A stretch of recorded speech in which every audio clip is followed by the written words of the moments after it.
Have you ever wondered if blood really means loyalty? Or if sharing a last name is enough to guarantee someone's love? I'm Eliza, 23 years old. I used to think family was an unbreakable promise, that no matter how flawed or distant, they'd still catch you when the world got too heavy. But if you stay with me for the next few minutes, I'll show you exactly how wrong I was. Oh, and before we get deep into this, I'd love to hear your thoughts. Maybe you've been through something similar, or maybe you're lucky enough never to have questioned your family's love. Either way, drop me a comment when we're done. And if my story stirs something in you, hit that like button or subscribe. It helps more than you know. It was a biting evening in Brighton Lake, the kind of early winter night where you could almost smell snow on the horizon. Street lamps cast small golden pools on cracked sidewalks, and I remember my breath coming out in fragile puffs as I walked from my car to the front porch of the house at Hollow Crest. I was clutching a bottle of Merlot and a tiny velvet pouch, fingers stiff inside my thrift store gloves. You know that strange blend of hope and dread that tightens your chest? That was me right then. I rang the doorbell and heard laughter float through the thick wooden door, along with the faint jingle of some old jazz record. Linda opened the door with a wide practiced smile. Her hair was pinned up in a careful twist, pearls gleaming at her neck. She wore this sleek emerald dress that seemed made to show off how well life was treating her. "Eliza. Come in, don't stand out there freezing," she said, her voice syrupy sweet, just a hint too high. I stepped inside and the smell of rosemary roast and buttery dinner rolls wrapped around me, almost making me forget the gnawing ache in my gut. Almost. Patrick was in the kitchen uncorking another bottle, sleeves of his pale blue shirt rolled to the elbows. When he saw me, he gave a short nod, like I was a colleague he tolerated at work. There was no "my girl's home for the holidays" hug, no warm pat on the back. Just that curt bob of the head. I told myself it was better than nothing. I handed over my modest gifts. Linda barely glanced at the wine, setting it beside 3 other far pricier bottles on the counter. Then she dropped the velvet pouch on a side table without even peeking inside. It held a monogrammed handkerchief with Patrick's initials, something I saved up for by skipping my cafe visits for weeks. Funny, right? How we give so much thought to things people don't even bother to open. In the living room, Ethan was sprawled on the couch, tapping away on his phone, wearing a designer pullover and leather sneakers that probably cost more than my month's rent. He didn't bother to look up. A few of their new neighbors were there too, nibbling on brie and figs, talking about house prices, renovation contractors, fancy outdoor kitchens they hoped to build by spring. I tried to blend in, holding my plastic cup of soda because, let's be honest, I couldn't afford to risk spilling expensive Cabernet on my only good sweater. For a second, I caught my reflection in the mirror over the fireplace. I looked small, almost blurry, like someone who'd accidentally wandered into a photo she didn't belong in. You ever feel that way? Like you're a ghost at your own family gathering? Linda's laughter rang out bright and sharp as she boasted about the new Italian tiles in the foyer, how hard it was to secure them before the price hike. Patrick stood beside her, hand resting proudly on her waist. Their posture said they'd built this life together, a perfect bubble that didn't quite have room for me. Then she spotted me standing awkwardly by the archway. "Eliza, come closer. We're taking a family photo." Her eyes glittered with something unreadable. Was it satisfaction? A smirk? I moved forward, my feet feeling oddly heavy, and took my place at the edge of the group. Patrick wrapped an arm around Ethan, pulling him close. I stood just outside their circle, trying to keep my smile steady as the phone flashed. Click. Click. Click. That was the moment. That was the exact second I felt it. I was merely a placeholder. A convenient extra to round out their picture-perfect portrait. I know because right then my heart gave this strange, hollow squeeze, and my mind whispered, "They're not doing this for you." The rest of the evening blurred. I remember nodding along to a story about someone's upcoming trip to Napa, tasting a tart little cherry cheesecake bite that felt like acid on my tongue. The house was warm, too warm, my face flushed though my hands were icy. I couldn't wait to leave.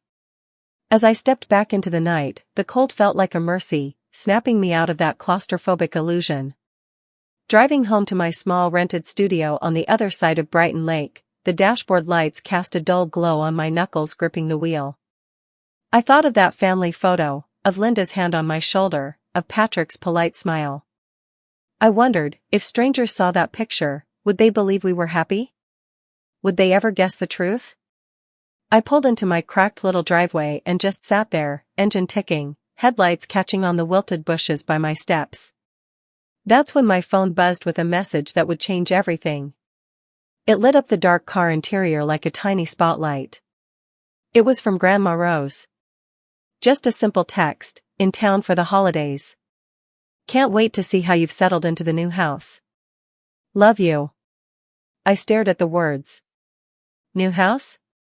Settled in? My stomach dropped. My lungs seemed to forget how to work. That was the moment I realized something was terribly, terribly wrong. And you know what? That's only the beginning. If you want to hear how that single text peeled back every lie my family ever fed me, stick around. Because trust me, it gets a whole lot messier from here. If I could take you back with me for just a moment, I'd show you a little town called Brighton Lake. It sat quietly on the edge of a rippling blue reservoir, lined with white wooden docks and willow trees that drooped into the water like they were trying to whisper secrets to the fish. Summers there smelled like grilled corn and sunscreen. In the fall, our narrow streets would vanish under drifts of orange and brown leaves that crunched under your shoes. That's where I grew up, in a modest two-story house with peeling mint paint and a front porch that sagged a bit to the left. Out front, my mom, her name was Hannah, had once planted rows of tiny pink peonies. By the time I was old enough to notice them, she was already gone, taken by complications from childbirth that no one ever fully explained to me. They'd bloom every May like a stubborn promise that someone still remembered her. Inside, the house was filled with the quiet tick of a grandfather clock in the hallway and the low drone of news shows on the old TV set. My dad, Patrick, was a numbers man. Worked at an insurance agency in town, came home with his tie loosened, his brow permanently creased as if even his relaxation required deep concentration. He kept a small cabinet of dusty bourbon bottles he'd nurse on the weekends while half listening to baseball games. Growing up, I learned early that love wasn't a loud, obvious thing in our house. There were no playful tickle fights in the living room, no birthday banners taped to the kitchen walls. Just silent nods, small sighs, and a careful politeness that hovered over dinner like an extra guest at the table. Sometimes I wondered if that was how all families were. Do you ever think back and question if your childhood was normal, or just the only thing you knew? When I was 3, everything changed again. My dad married Linda. She arrived like a gentle thunderstorm, soft-spoken at first, but impossible to ignore. She had caramel-colored hair she always kept pinned in a neat bun, sharp hazel eyes that missed nothing, and a perfume that smelled faintly of sweet peas and mint. Linda moved her antique china cabinet into our dining room, added fluffy ivory throw pillows to our old couch, and hung a gold-framed mirror over the mantel. Suddenly it felt like she'd always been there, like the house had been waiting for her. Not long after, she gave birth to my half-brother, Ethan. And just like that, the center of gravity in our home shifted. Ethan had soft brown curls that people in grocery store lines always cooed over. He giggled in bright, happy bursts that seemed to light Patrick's face in a way I never managed. Linda fussed over Ethan's scraped knees, over what brand of baby cereal was healthiest, over whether his pajamas were too scratchy. Meanwhile, I was expected to adapt. To understand. To fade gracefully into the role of older, more responsible child who needed less. It's funny how quickly a kid learns which spaces are truly theirs and which are only on loan. I stayed in my small upstairs room with the creaky floorboards and a single wobbly bookshelf.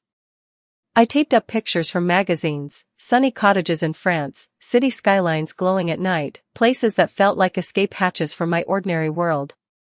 On weekends, Patrick would take Ethan to the park, pushing him on the swings while Linda filmed short videos on her phone, her laugh high and delighted.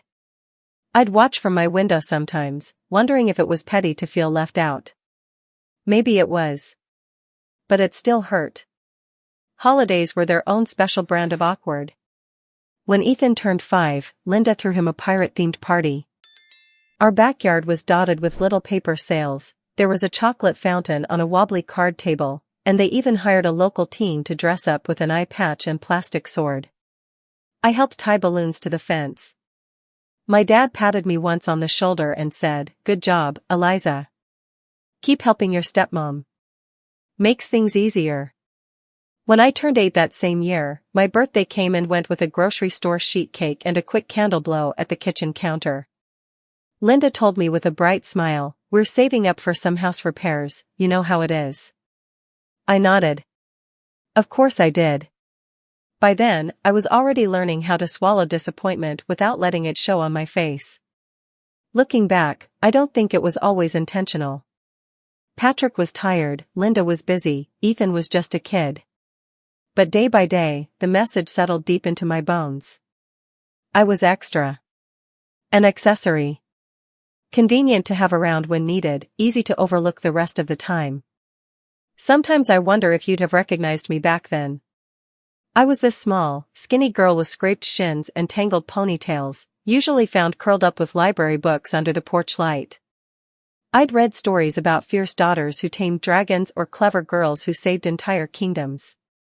I wanted so badly to believe there was a version of me that could matter that much to anyone. It wasn't all dark, of course. There were moments that glittered, brief, surprising bursts of warmth. Patrick once brought me back a lemon tart from a downtown bakery just because.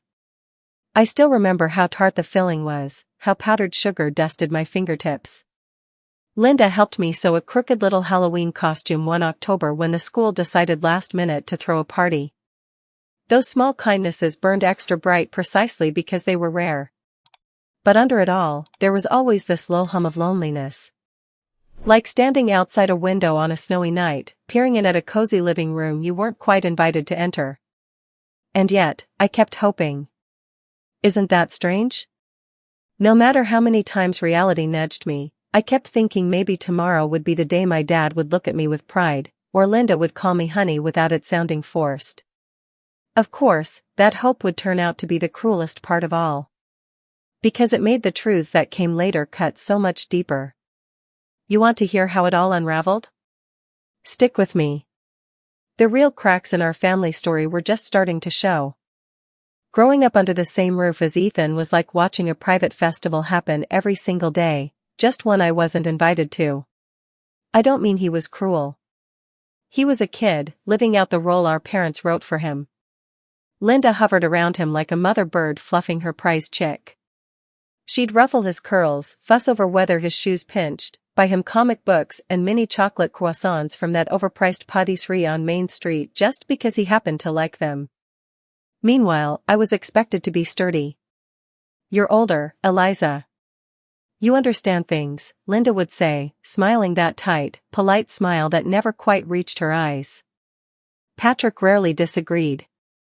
If anything, he seemed relieved that someone in the house could be counted on not to ask for too much.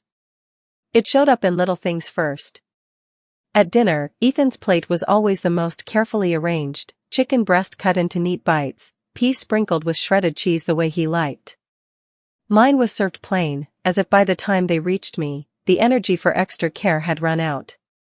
Sometimes I caught Linda watching me with this almost guilty expression, then she'd blink it away and chirp, "Eat up, honey." Growing girls need their strength. On the rare occasions my report card landed on the kitchen table, Patrick would skim it, offer a brisk nod, then move on to sorting mail or checking scores on his phone. Once I earned top marks in geometry, an A that felt like it cost me actual blood, sweat, and tears, and all he managed was, "That's fine, Eliza. Just don't let it get to your head." Then he changed the subject to Ethan's Little League stats. I remember sitting there with my fork suspended over mashed potatoes, heart thumping from a weird blend of pride and embarrassment. Was it silly that I still craved their approval so badly? But Ethan, he could show up with a B- in history, and Linda would beam like he'd been crowned valedictorian. "He's got such a balanced life," she'd gush. "Not just books, he's developing socially too." Then they'd celebrate by ordering caramel sundaes from Benny's Diner, the one place in town that stayed open till midnight. I'd usually decline, mumbling something about homework, though the truth was I didn't want to sit across the table pretending not to ache. It wasn't that I hated Ethan. In fact, I sort of pitied him in an offhand way. He was so sheltered, so sure the world would always arrange itself for his comfort. Part of me wanted to warn him life didn't actually work like that, but even then, I knew it wasn't my place. The house itself started to reflect these invisible divides. Linda redecorated after Ethan was born, saying she wanted a lighter, airier energy. Out went Mom's old navy curtains and sturdy oak chairs. In came sheer cream drapes, delicate glass tables, velvet cushions so pale blue they seemed terrified of spills. Ethan's bedroom was the true masterpiece. New maple floors, a wall-sized mural of a baseball field, shelves full of action figures and glossy puzzles. Meanwhile, my room still had its squeaky bed and hand-me-down dresser with a sticky top drawer that never quite closed. I used to joke to myself that my furniture had personality. Truth was, it was just worn out. Sometimes on Saturday mornings, Linda would bustle around the kitchen in silk robes printed with tiny roses, humming jazz under her breath. Patrick liked to read the local paper in his faded college sweatshirt, coffee in one hand. Ethan might be sprawled on the living room rug, building Lego castles. If I dared tiptoe in hoping to join, Linda would glance up, eyebrows lifting ever so slightly. "Morning, Eliza. Could you tidy the mudroom today? The boots are a mess again."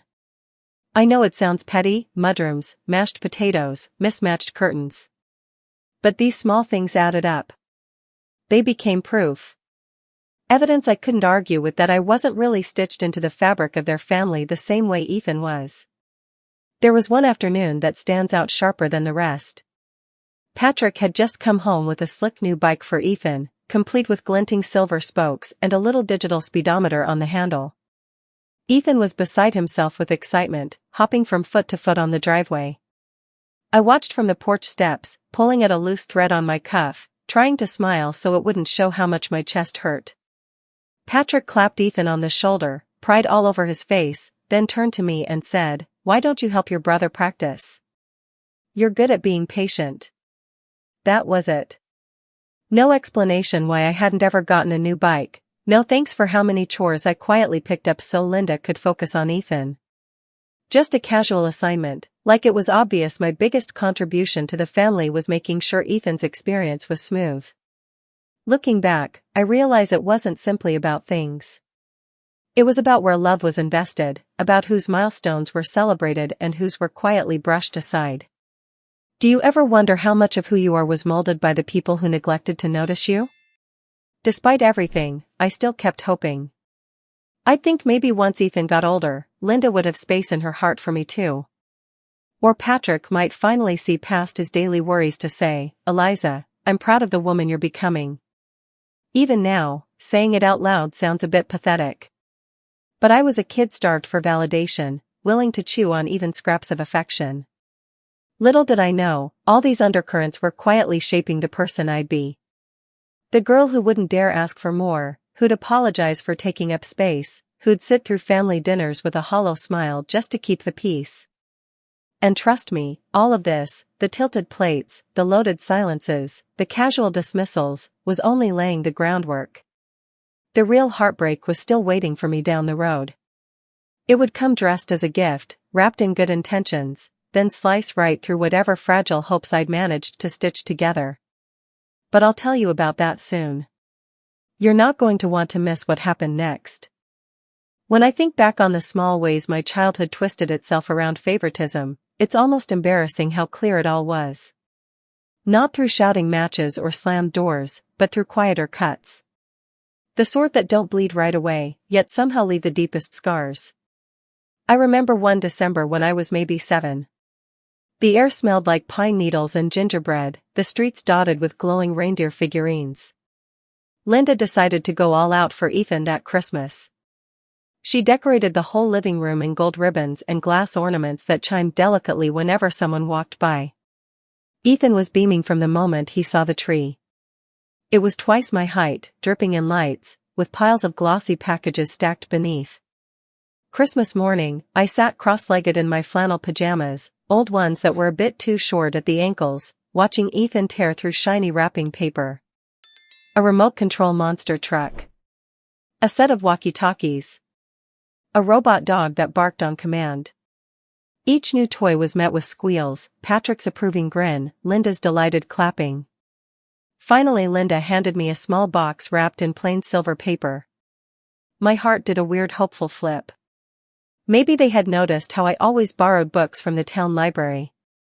Maybe it was a set of watercolor pencils, or even a little necklace. I opened it slowly, savoring the moment. Inside was a second-hand doll with a threadbare dress, one eye that blinked slower than the other. "It's vintage," Linda said, too brightly. "Very classic." I thought it was charming. I smiled and murmured thank you, even though my chest felt hollow. Later that day, I overheard Patrick telling Linda, "It's fine. Eliza's not picky. She doesn't need much. Doesn't need much." Like love was something you could portion out based on who craved it the least. It was the same on birthdays.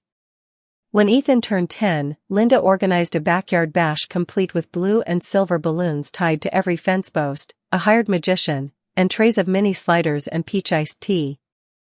They even rented a cotton candy cart that left little wisps of sugar floating in the air. I spent the afternoon helping set up, running extension cords, carrying chairs from the garage. When my birthday rolled around 3 months later, we didn't even sit at the dining table. Linda brought out a store-bought pound cake after dinner, stuck a crooked candle in the middle, and smiled tightly. Patrick patted my shoulder and said, "Happy birthday, kiddo." Then he turned back to the news, the television's soft murmur swallowing up anything else he might have thought to add. That night, I lay awake staring at the glow-in-the-dark stickers on my ceiling. They were peeling at the corners, barely clinging on. I found myself quietly rehearsing what I'd wish for next year, even though deep down I already knew better. Do you ever look back on small memories like that and wonder why they still sting so much? Sometimes I tell myself it's silly, that I was lucky to even have a roof, warm meals, electricity. But love doesn't work like math. You can't tally up calories and clean laundry and declare yourself content. The same pattern showed up at school events.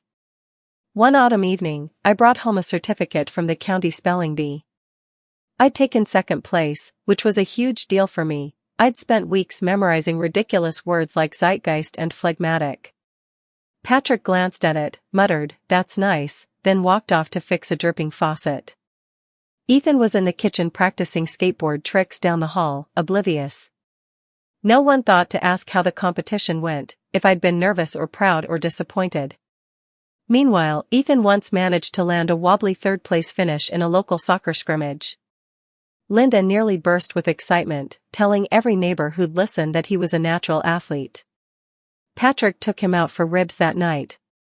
I tagged along, smiling through my barbecue sandwich, pretending not to notice when Patrick ordered Ethan a chocolate malt to celebrate. I didn't mind sharing. I just wished, once, it might have been about me. Those days taught me a quiet lesson: if you expected nothing, you wouldn't be crushed by the emptiness. So I started shrinking my wants. I stopped asking to join Ethan and Patrick at Saturday morning batting cages. I didn't mention that my old sneakers were splitting at the seams. I even tried to keep my report cards to myself. Linda seemed relieved by my smallness, like it made her life simpler. But it's a tricky thing, learning to take up less space. Because eventually you start believing that's all you deserve. I tried so hard to be easy, to be the girl who didn't complicate dinners, didn't whine about chores, didn't make noise when no one was listening. I figured if I was low maintenance enough, maybe someone would find that worth loving. Of course, life was only warming up its cruelest jokes for me. Because somewhere along the way, I started telling myself this was normal. That families just worked like that. That maybe I truly was less bright, less charming, less worthy.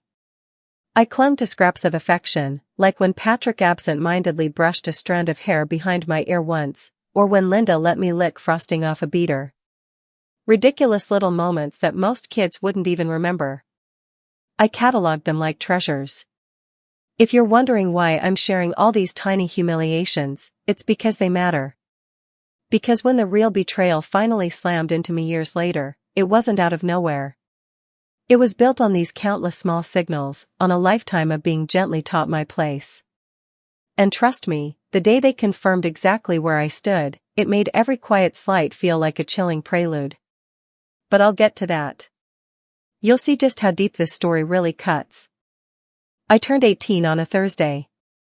It was late spring in Brighton Lake, the lilac bushes in our neighbor's yard spilling over with so many purple blooms they looked heavy, almost collapsing under their own sweetness. I remember thinking how unfair it was that something so pretty could thrive with zero effort, while I spent every day quietly bending myself into shapes for people who never quite cared to notice. By then, high school was wrapping up. Senior year was a weird blur of stress and almost freedoms. I'd spent most afternoons crammed into a wobbly chair at Finch and Folly, this tiny local cafe with chipped mosaic tables and a constant soundtrack of soft indie guitar. I'd nurse one plain iced coffee for hours, nose buried in college brochures, daydreaming about campuses with ivy walls and architecture studios buzzing late into the night. I wanted to study design so badly it ached. There was something about seeing a rough pencil sketch slowly turn into a livable space that felt like magic. I used to tell myself that maybe if I could learn to build something solid and beautiful, it would make up for how flimsy everything at home felt. So when acceptance letters started trickling in, I waited for mine like it was a life raft. I still remember the day it came, a slim envelope with the emblem of a university upstate stamped on the corner. Not the fanciest school, but with a solid architecture program. I opened it right on our front steps, my hands shaking so badly I nearly tore the letter inside. Accepted. Partial scholarship. I could practically see it all, long studio nights with sketch rolls scattered across big wooden tables, coffee cups balanced on window sills, the smell of pencil shavings and glue. I wanted to run inside and tell them immediately. Maybe they'd finally look at me like I'd done something worth celebrating. At dinner that night, I waited until after Ethan finished detailing his latest driving lesson. He was 16 and obsessed with getting a car before the fall. Linda was all bright laughter and breathless questions. Once his excitement settled, I cleared my throat and slid the acceptance letter across the table. Patrick picked it up with a small frown, scanned the top few lines, then set it down beside his fork. He didn't say anything for a few long beats. The only sound was the kitchen clock ticking and Ethan slurping the last of his sweet tea. Finally Patrick rubbed the bridge of his nose and let out a sigh. Eliza, we can't help you with this. I blinked. I have a scholarship. It covers a chunk.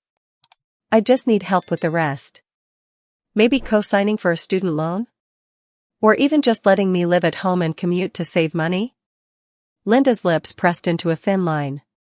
She reached over to squeeze Patrick's hand, her diamond ring catching the overhead light like it had something to say on its own. Honey, you know Ethan is starting at the academy next year. His tuition is nearly twice what we expected.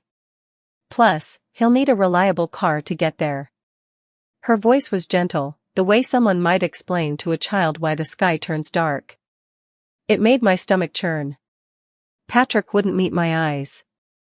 It's just not in the cards right now, Eliza. Maybe later, once things settle. I stared at them, the two people who were supposed to teach me how to step into the world, and felt something cold crack open inside. For a brief second I actually wanted to laugh. The irony was almost elegant. My entire life I'd tried so hard not to be a burden, and here was proof, they never planned on carrying me anywhere. So that's it? I asked quietly. It's just not possible because Ethan needs it more? Linda's face softened into this practiced pity. Sweetheart, Ethan's future is very bright. You know how much pressure boys have to provide later on. Besides, you're independent. Always have been. I'm sure you'll figure something out. Funny how being called independent sounds more like a compliment when you actually have a choice in the matter. I didn't finish my dinner. My chicken turned cold on the plate, but I couldn't bring myself to care. Later that night, I lay awake staring at the dim outline of my bookshelf, trying to imagine what I'd say to my future self about this. Would she tell me I should have fought harder? Or would she understand why I let it drop, why I swallowed it all like usual and just nodded so the house would stay peaceful? Because that's exactly what I did. The next morning I packed away the college letter with my old geometry certificates and spelling bee ribbons. Tucked it deep into the drawer under my sweaters. If you'd walked into my room then, you'd have thought it was just clutter. But to me, it was a tiny graveyard of all the things that once made me feel like I mattered. I spent that summer working double shifts at Finch and Folly, picking up a side job babysitting for a family across town who had 2 sticky-fingered toddlers and a fridge covered in glittery magnets. I smiled when people said I was mature for my age, dependable, the kind of girl who wouldn't cause trouble. They didn't realize that was just my survival strategy. Sometimes I'd catch Ethan breezing through the kitchen, keys to his shiny used sedan dangling from his hand, headed to a party or practice. He'd toss me a lazy grin, oblivious to how every jangle of those keys sounded like a door slamming shut on me. It's wild how you can live in the same house as someone and exist in totally different worlds. His was sunlit and open, full of easy promises. Mine was the cramped back hallway, always a little too dark, where I learned to keep my voice soft and my expectations even softer. Looking back, that was the season when hope started to really dry up. I didn't know it then, but I was already building my exit plan. I couldn't rely on them to launch me anywhere. If I ever wanted to get out, I'd have to find my own way to climb. And oh, trust me, I would. But the road there? It was going to be so much rougher than I ever imagined. Keep listening, I promise, it only gets more revealing from here. By the time I was 21, I'd already become something of a quiet expert at keeping my distance. I was living in a cramped studio across town, a building with peeling mint trim and windows that rattled whenever a truck drove by. It wasn't much, but it was mine. I didn't have to tiptoe around tense silences or force a smile over Sunday pot roasts that tasted like obligation.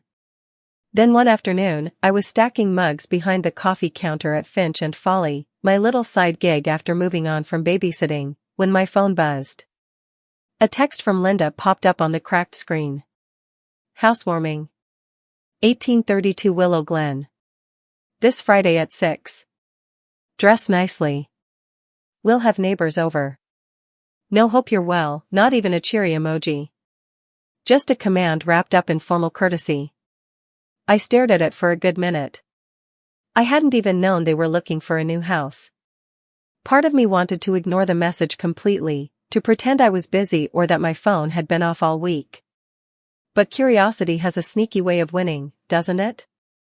Maybe, deep down, I still wanted to be included, even if it meant standing awkwardly by the cheese tray.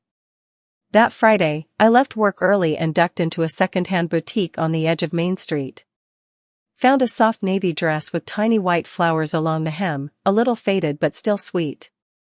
I paired it with my only decent flats, scuffed at the toes, and hoped it made me look presentable. The drive out to Willow Glen felt like moving through a different universe.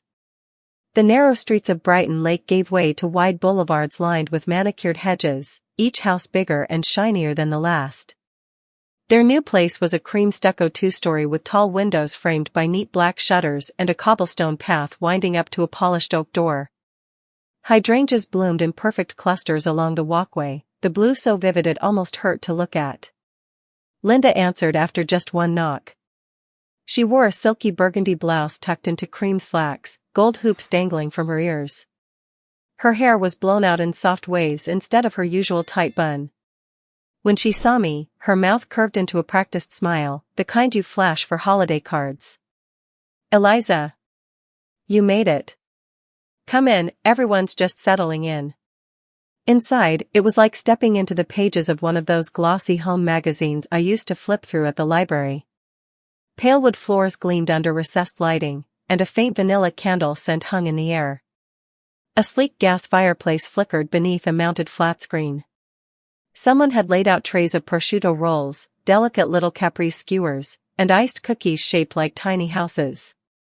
I hovered near a corner console table, clutching the small potted rosemary I'd brought as a gift.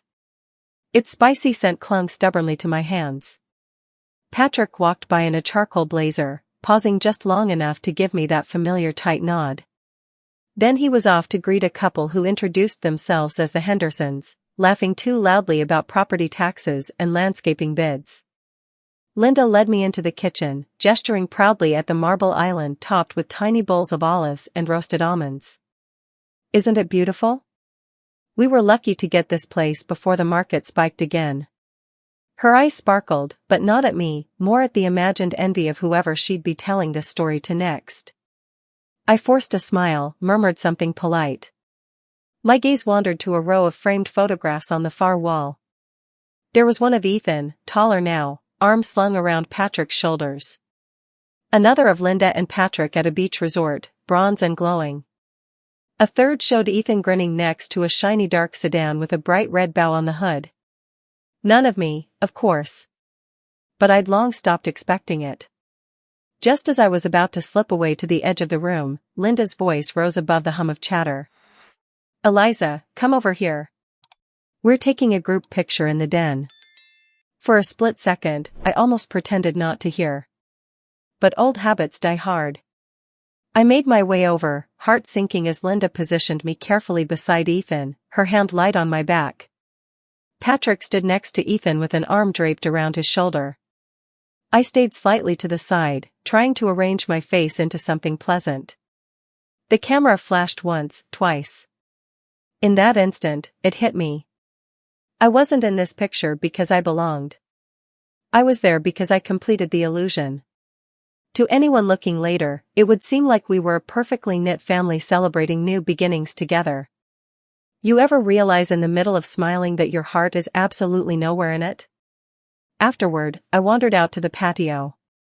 A string of fairy lights twinkled overhead, and laughter spilled from the open sliding doors. I could see Ethan chatting with a girl in a sage green dress, Linda topping off someone's wine with effortless hostess grace. Patrick was deep in conversation with a man in a blazer who kept checking his Rolex. I stood by a potted fern, fingers twisting the thin strap of my purse, the rosemary pot now perched awkwardly at my feet. The sounds of the party blurred into a low, content hum. I suddenly felt like I was underwater, watching it all from a place no one else could see. For a second, I imagined how this scene would look if someone snapped a candid from where I stood. The happy family bathed in warm light, glasses raised in celebration, and me, slightly out of focus in the corner, almost blending into the shadows. That night, driving back to my apartment, the new house's windows glowed in my rearview mirror until I turned the corner and they vanished completely. My car's heater wheezed against the chill, the radio playing an old pop song I used to love. Funny how even music seemed to mock me, its easy cheer so at odds with the tight knot in my chest. I couldn't have known then that this perfect little tableau, the sparkling house, the practiced family portraits, Linda's gleaming laughter, was all built on something rotten. That a secret much bigger than bruised feelings or missed birthdays was quietly waiting to be exposed. And trust me, once that truth came out, there'd be no hiding behind staged smiles ever again. Stick around. You'll want to see exactly how it all unraveled. Christmas Eve had always been complicated for me. It was the kind of holiday designed for cozy family traditions, matching pajamas, sugar cookies cooling on racks, soft carols drifting from a Bluetooth speaker. But for years, those scenes belonged to other people's windows. Not mine. Still, I tried. That December, I was 23 and working a closing shift at a small boutique that sold overpriced candles and knit scarves. When I finally clocked out, my breath fogged the icy air, my fingers numb even inside my fleece-lined gloves. I was debating whether to just head home, warm up leftover tomato soup, and watch cheesy holiday movies alone. Then my phone buzzed. The screen lit up with a call from Grandma Rose. Seeing her name felt like a sudden gust of summer. I stepped into a doorway out of the wind, my heart picking up. "Sweet pea," she said the moment I answered, her voice rich and warm, carrying that slight rasp she got when she was excited. "Guess where I am?" I smiled, hugging my taupe closer. "I don't know, probably some fancy hotel lobby in Manhattan?" "Nope. I'm right here in Brighton Lake. At your house on Willow Glen." Patrick and Linda invited me for the holiday. I wanted to surprise you. For a second, all I could process was the dull roar of blood in my ears. My house? Was she confused? That's wonderful, I managed. I'll be there soon. I hung up and practically ran the few blocks to my car, tires slipping on patches of old ice. The drive felt like forever, each streetlight catching the frost on my windshield like tiny warning flares. My mind kept looping her words. Your house. The pit in my stomach twisted painfully. When I pulled up outside Patrick and Linda's glowing palace, the windows spilled golden light across the snow-dusted lawn. A wreath of tiny silver bells hung on the front door, and I could hear bursts of laughter even before I knocked. Linda answered with her hair pinned in a graceful twist, a cluster of diamond studs in her ears. For a moment her smile froze. Then she quickly stepped aside. Eliza. Didn't expect you so soon. Inside, the place was almost too perfect.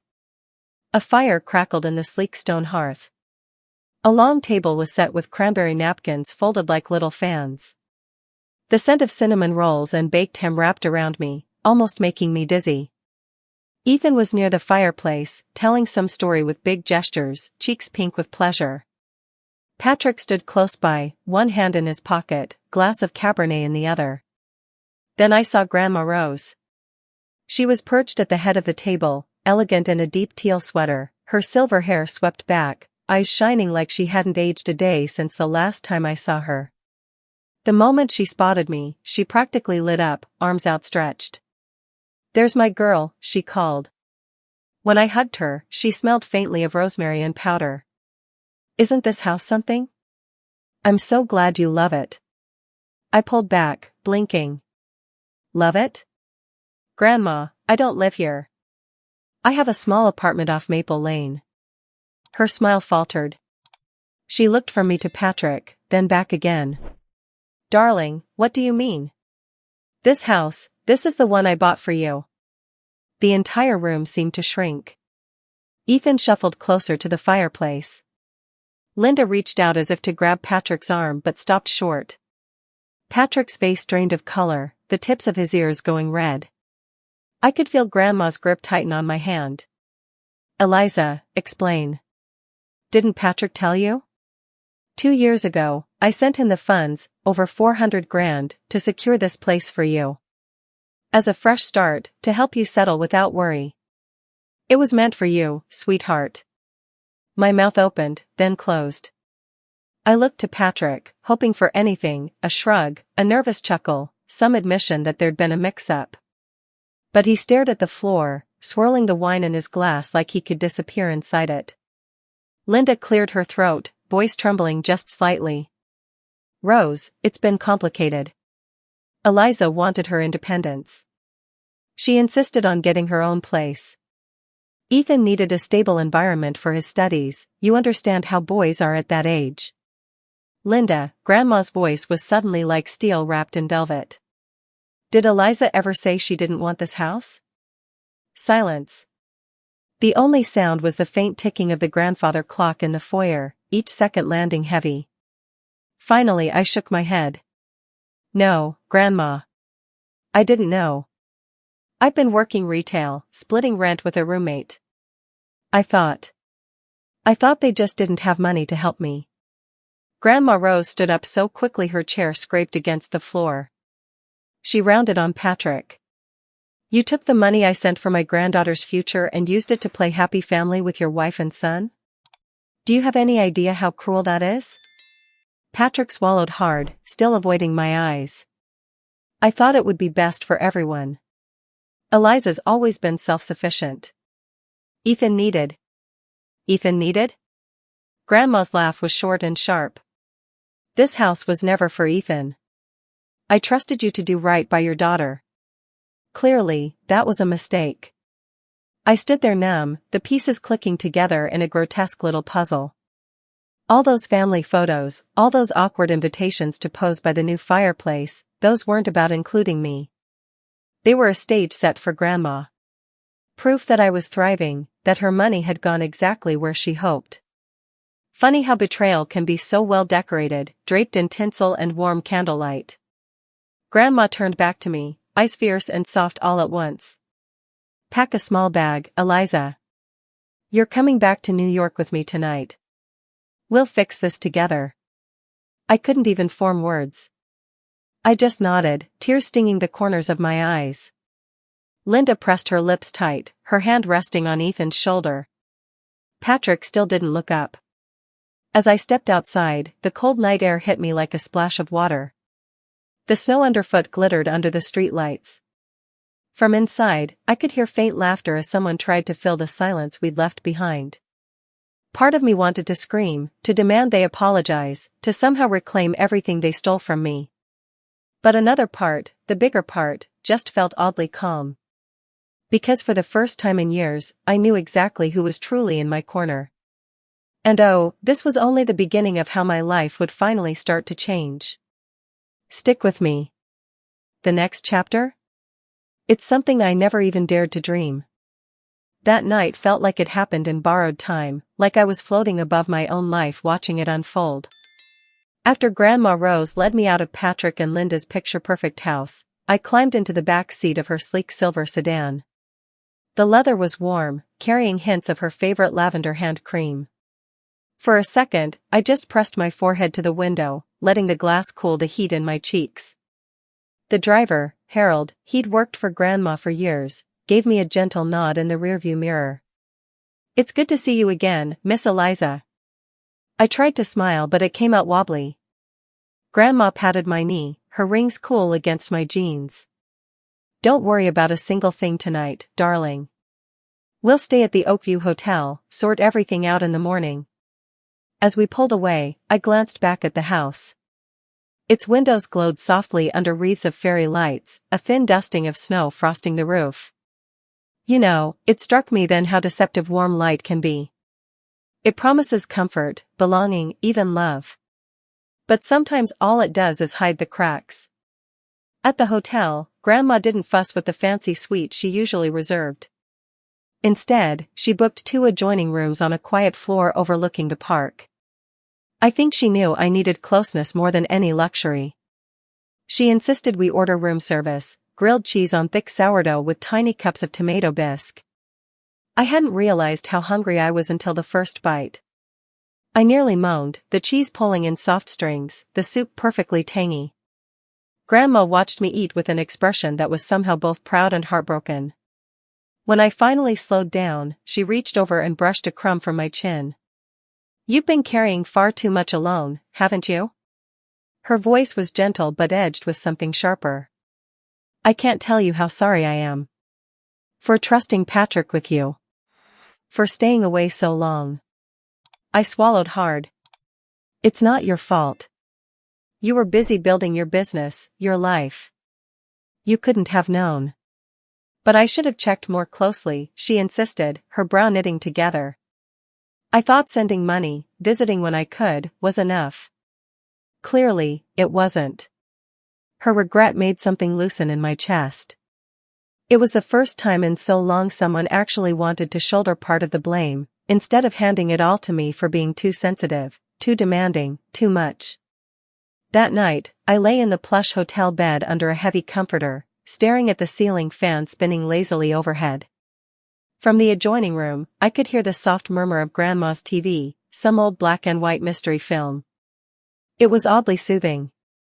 For the first time in years, I didn't feel the need to brace myself before drifting off. I slept like a kid, deep and dreamless. The next morning, bright sun bounced off the snow outside, flooding the hotel room in a hopeful kind of light. Grandma ordered us fluffy lemon ricotta pancakes with crispy bacon and big mugs of coffee. We sat in our pajamas, plates balanced on our laps, watching squirrels chase each other through the bare branches outside. After breakfast, she turned to me, serious now. I've spoken with my attorney. We're going to sort the deed to that house, make sure it's in your name as it should have been. And Patrick, well, there will be consequences for what he did. But most importantly, I want you to come back to New York with me. At least for a while. Let me take care of you the way I should have from the start. It felt like the floor tilted under me. I hadn't let myself hope for anything that big. I picked at a stray pancake crumb on my plate. Are you sure? I mean, you have your life. Your business. Wouldn't I just be getting in the way? Her laugh was soft, almost sad. Oh, Eliza. I spent my whole life building that company so the people I loved could have something secure. What's the point if I can't use it to give you a safe place now? Besides, you've never been in the way. Not for a second. It's funny, the stories we repeat in our heads until they harden into fact. For so long I told myself I was a burden. Watching Grandma look at me with nothing but fierce love in her eyes cracked that story open in the gentlest way. By evening, we were on a flight to New York. The plane sliced through cottony clouds, city lights eventually winking below us like a promise. Grandma held my hand during takeoff, her thumb brushing soothing circles on my knuckles. It was such a small thing, but it steadied every trembling part of me. When we landed at LaGuardia, Harold met us at the curb in a midnight blue SUV. The drive through the city felt like a private tour, skyscrapers gleamed, neon signs flickered, tiny corner cafes spilled warm laughter onto snowy sidewalks. My heart did this weird hopeful flutter. Maybe it was possible for life to start fresh, somewhere far from all the old ghosts. Grandma lived in a historic brownstone in Brooklyn Heights. The building was draped in ivy that somehow still clung on even through winter. Inside, it smelled faintly of old books and sandalwood candles. Hardwood floors creaked under thick Persian rugs. A golden retriever named Murphy ambled over, tail wagging like I was the best surprise he'd ever seen. I sank onto the floor to bury my hands in his silky ears, laughing when he tried to climb into my lap. Later, Grandma led me up a polished staircase to a sunlit room with floor-to-ceiling shelves, a little writing desk under a big window, and a bed piled high with quilts. My suitcases looked small, almost out of place. "This is yours for as long as you want," Grandma said, voice catching just slightly. "And when you're ready, we'll talk about what comes next." I nodded, throat tight. Because for the first time in forever, what came next didn't feel like a looming threat. It felt a little bit like possibility. And trust me, I had no idea how deeply this move would change me.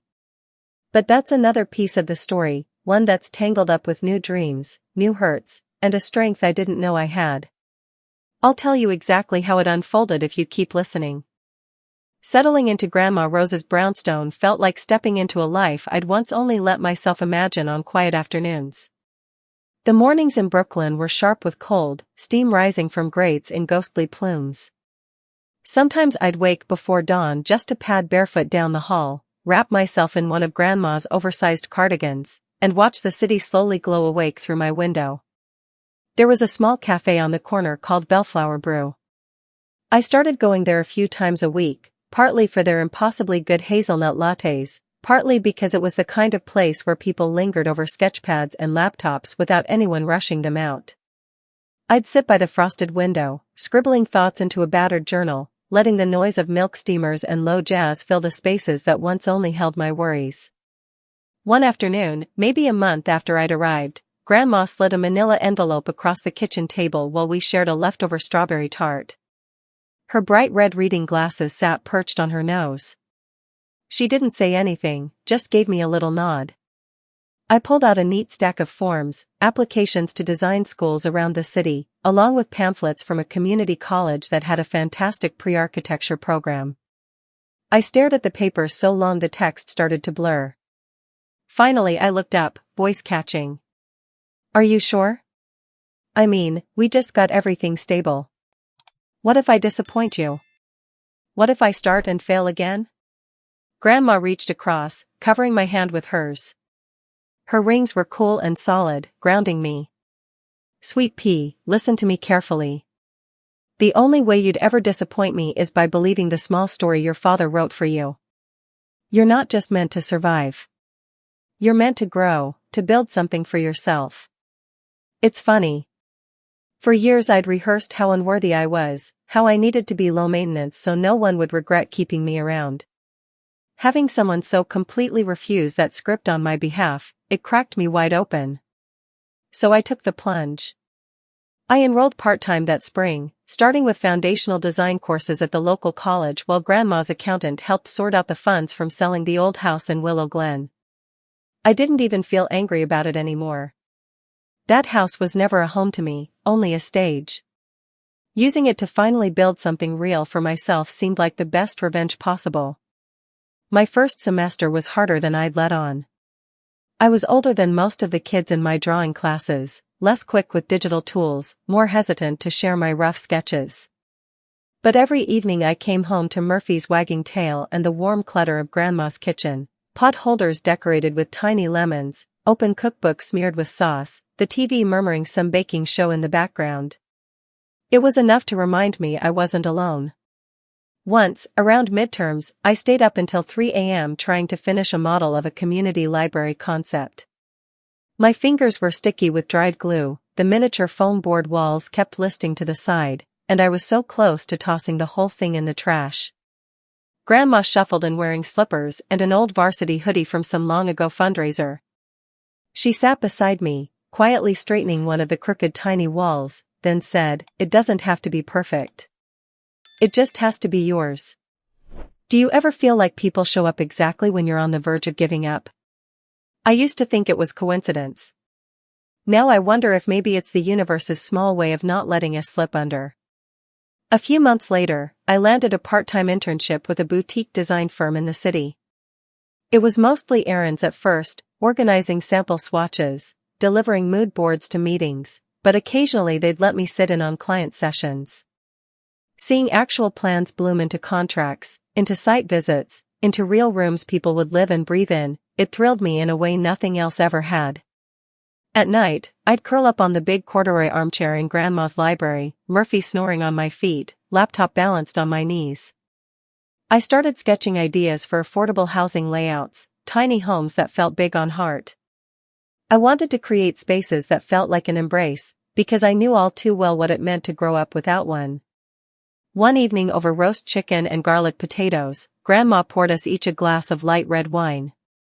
She raised hers slightly. "To you, Eliza. For daring to start again." I clinked my glass against hers, tears suddenly pricking at my eyes. "To us. For believing there was more." Sometimes, in quiet moments, I'd still feel that old ache. Like on foggy mornings when the city felt too large, or when I'd see a dad and daughter sharing hot pretzels in the park. A small voice would whisper that I'd been left behind. But then I'd come home, find Murphy's wagging tail and Grandma's laughter spilling out of the kitchen, and remember that family isn't just who you come from. It's who shows up when everything else falls away. One afternoon, as cherry blossoms started to burst open on the block outside, my phone buzzed with an email. It was from my department head, congratulating me on being selected for a summer project assisting with an urban revitalization plan in the Bronx. They wanted me to help draft initial layouts, even sit in on consultations with the city council. I sat there frozen for a moment, mouth open, eyes darting over the lines of text again and again. Then I let out this strange, half-laugh, half-sob sound. Murphy cocked his head, concerned, and Grandma came bustling in with a dish towel over her shoulder. When I told her, she threw her arms around me so hard I squeaked. If someone had told 18-year-old me, standing in that cramped kitchen, listening to Linda explain why Ethan's education mattered more, that one day I'd be here, sketchbook full of city dreams, actually wanted for my ideas, I wouldn't have believed them. And honestly, that's the wildest part of this whole story. Because sometimes your life starts exactly where you thought it had ended. But there's more to it, too, especially what happened when the past finally tried to catch up to me again. I'll tell you all about it if you're still here. Life in Brooklyn had finally settled into something that felt like my own quiet rhythm.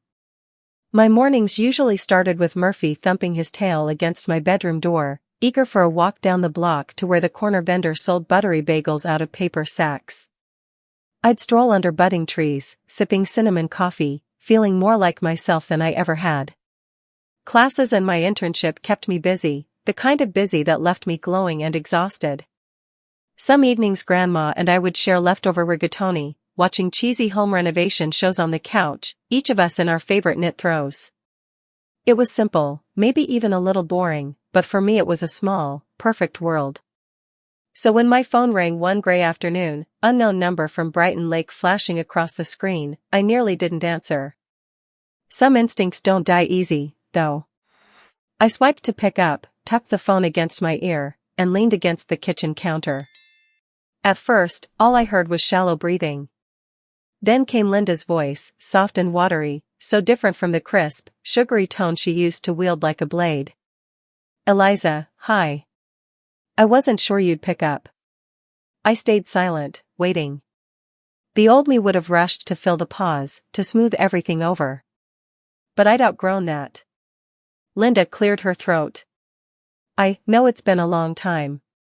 But things back home aren't, they're not good." My eyes wandered to the little vase of tulips Grandma kept on the kitchen table, pink petals just starting to curl. I let her continue.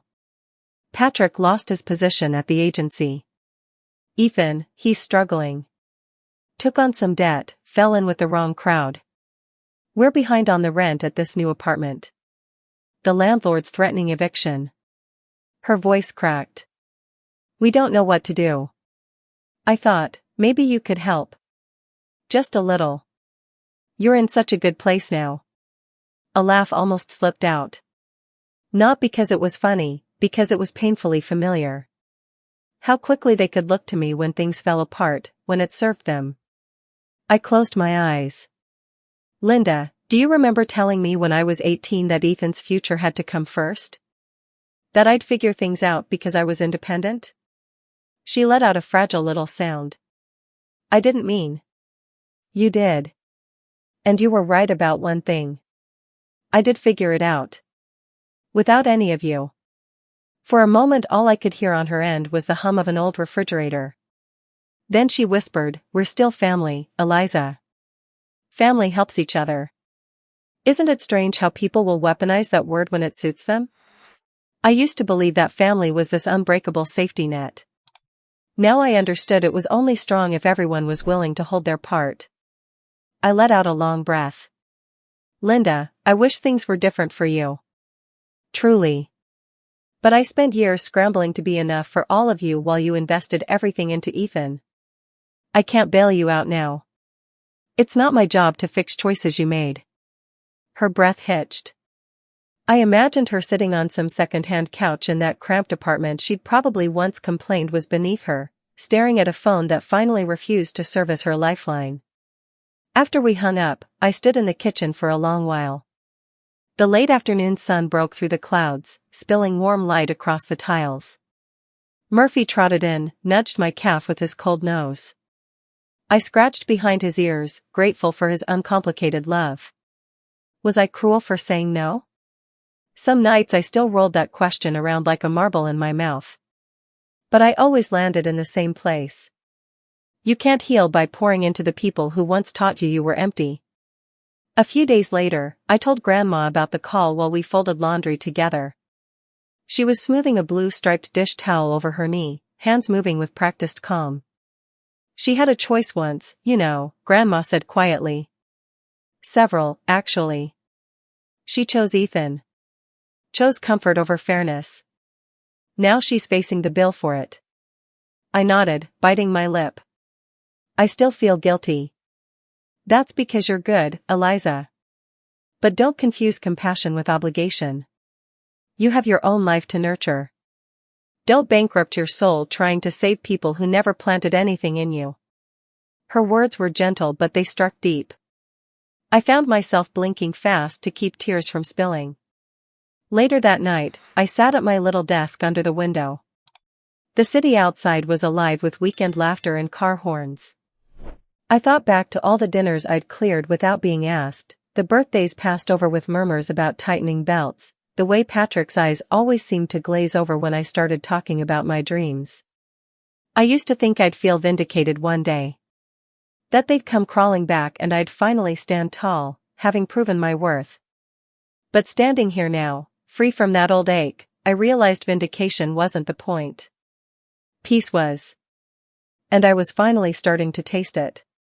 A new semester was waiting, along with the design project in the Bronx. Murphy needed his nightly walk, Grandma had just called from the living room to ask if I wanted tea. Life was small and precious and completely mine. Of course, the past wasn't quite done knocking yet. But that part of the story, the final time those old ghosts tried to stake a claim on me, well, that's something you'll want to hear. Trust me, it says more about how far I've come than anything else. It happened on a chilly Saturday afternoon in early March.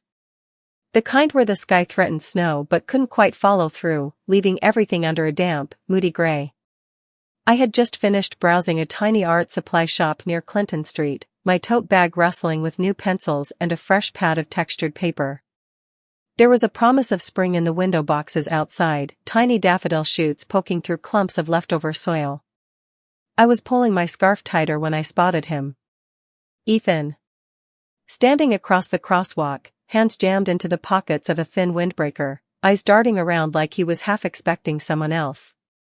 It took me a second to even recognize him. His face was slimmer, almost hollow, hair shaggier than he'd ever been allowed to wear it back in Brighton Lake. For a weird heartbeat, I thought about turning and ducking into the next shop. Old instincts. But he'd already seen me. His shoulders sagged in relief, like he'd been chasing ghosts through half the city and finally found one solid enough to cling to. Eliza, he called, hurrying across. His sneakers slapped awkwardly against the wet pavement. Up close, I noticed tiny cracks in the leather. It was odd what details jumped out when you were trying not to drown in old hurts. Hey, I said. It came out smaller than I meant. He gave me a weak, uncertain smile. Wow, you look different. Happier, I guess. I shifted my bag, tried not to fidget. New city will do that to you. For a moment, we just stood there while people flowed past, someone's laughter bursting from a nearby cafe door, the scent of toasted almonds drifting out. Ethan rocked on his heels, then blurted, I've been staying at a friend's place out in Jersey. It's not great. I lost my last job, trying to find something steady, but it's been rough. I nodded slowly. Part of me wanted to fill the awkward silence, to offer comfort the way I might have when we were kids and he scraped his knee. But the rest of me knew better. His eyes darted up to meet mine. Listen, I was hoping. Maybe you could help me out? Just for a little while. I know you're doing okay now. Grandma must be taking good care of you. Isn't it strange how easily people can reach for you when they're sinking, even if they never once threw you a line when you were the one gasping for air? I bit the inside of my cheek, feeling a swell of old confusion. For so long I'd believed family meant stepping in, no matter the history.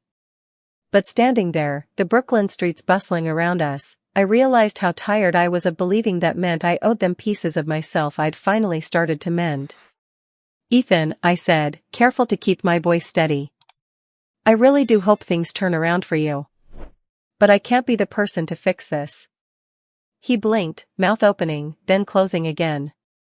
You don't understand. I'm out of options. Mom's tapped out, Dad can't. I do understand, I interrupted, softer now. Probably better than you think. But you're going to have to figure it out. Like I did. His jaw tensed, and for a flash I saw the old Ethan. The one who used to crow about his new bike, who never noticed my dinner plate was always plainer than his. I thought you'd want to help your own brother. There it was. That old chord, strummed again, trying to play the same sad song. But it didn't resonate anymore. I let out a breath, watched it cloud in the air between us. You know, when I was 18 and begging for help to go to college, nobody was worried about being my family then. You had your future paid for, your car, your private lessons. No one said, what about Eliza? He flinched, eyes darting to the ground. That wasn't my fault. I was just a kid. And now you're not. Now you have to stand on your own, Ethan. The words felt heavy in my mouth, not angry, just final. He swiped a hand across his cheek, not quite crying but close, then stuffed it back in his pocket. Guess I shouldn't have bothered coming all this way. I almost reached out. Old reflexes die hard. but I curled my fingers around my tote strap instead. I do hope you find your way. I really do. But it's not going to be through me. He didn't say goodbye. Just turned and walked back the way he came, shoulders hunched like he was bracing for a wind that never arrived. I stood there a while, watching him blend into the Saturday crowd until he was just another moving shape. As I walked home, my chest felt tight and oddly hollow. Was it cruel to protect the life I'd finally built, even if it meant leaving someone behind? Maybe. But I also knew kindness wasn't always handing over what someone wanted, it was sometimes letting them figure out how to stand on their own shaky legs. That night, I sat with Grandma on the balcony, wrapped in a fuzzy plaid blanket, sipping her chamomile tea while the city glowed below us. We didn't talk much.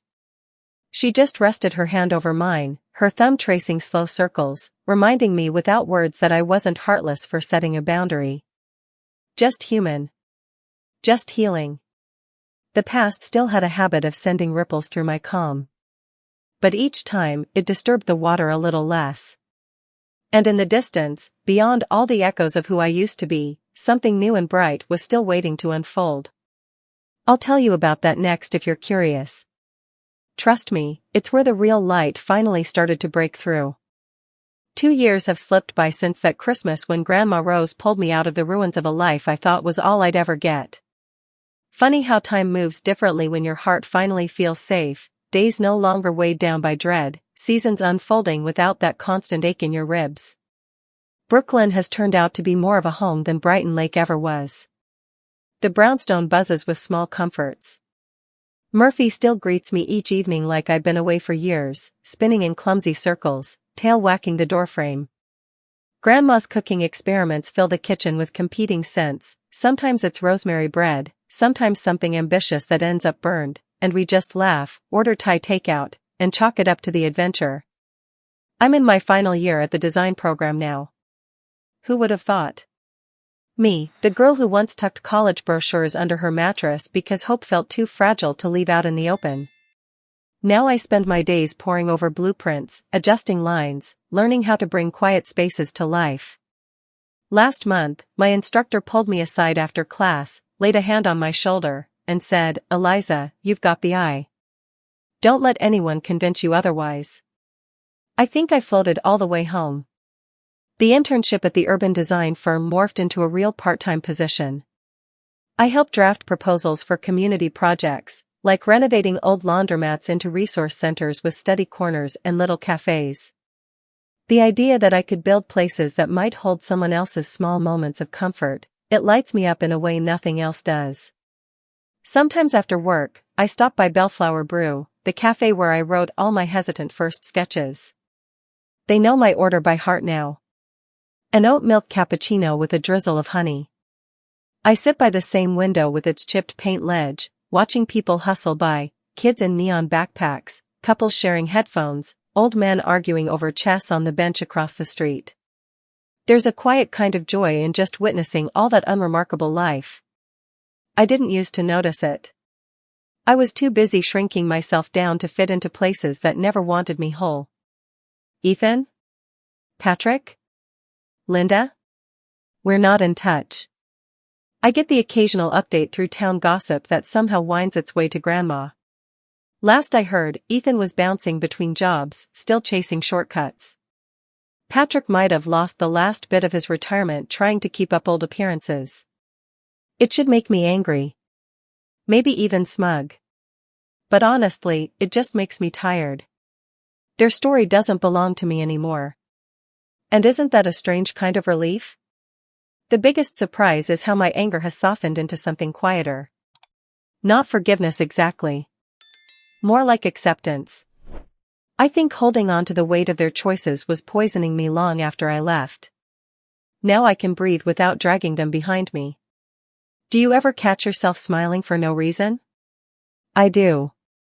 It happens when I'm arranging tiny succulents on my desk, or when I look out Grandma's window and spot Murphy snuffling his nose in fresh snow. These simple pieces of life keep stringing themselves together into something that feels sturdy. I spent so long waiting for some grand external sign that I was finally okay. Turns out, It was always going to be the small things that saved me. Last week, I found myself jotting notes for a personal project. It's a little ambitious, my own blueprint for affordable modular homes that could transform underused city lots into small thriving pockets of life. Places with shared courtyards, benches under flowering trees, warm porch lights that make you feel watched over, but in the best way. I don't know if it'll ever get funded. But for once, the dream alone feels worth it. Sometimes I wonder what my mom would think if she could see me now. Would she be proud of the way I refused to keep shrinking? Of how I finally put down the heavy old narratives that said I was less deserving? Grandma says I have my mother's eyes, the same hopeful tilt. Maybe that hope is what carried me all this way. There are still tough days. I'd be lying if I painted it as some smooth fairy tale arc. There are mornings I wake up with a ghost of the old panic, certain someone's going to rip all this away. But then Murphy will flop across my feet, or Grandma will shuffle in with bedhead and whisper conspiratorially that she's hidden a chocolate croissant for us to split. And just like that, the fear passes. I guess what I'm trying to say is that you can build a new life on top of cracked foundations. It just takes longer. You have to be patient enough to pour in the love and patch up the broken corners yourself. It won't look perfect. But it'll be yours. If you've been listening to my story this whole way through, first of all, thank you. Really. It's a strange, vulnerable thing to lay it all out like this. But maybe you needed to hear it as much as I needed to tell it. Maybe you've got your own fractured family, your own version of Patrick and Linda who made you question your worth. If so, I hope you let this be proof that you're allowed to step away. That it's not cruel to protect your peace. It's necessary. I'm still figuring it out, still drawing messy lines on life's blueprint. And who knows? Maybe a year from now I'll be showing you my first completed project, or telling you how terrified I am to pitch to some big firm. Either way, I'd love to keep sharing it all. So if any part of my story made you pause, or reminded you of your own journey, drop me a comment, like this video, or hit subscribe. It's a small thing, but knowing you're out there listening? That's become its own kind of gentle miracle. And trust me, the next chapter might surprise you even more. Stay close, I'd really like you to be here for it.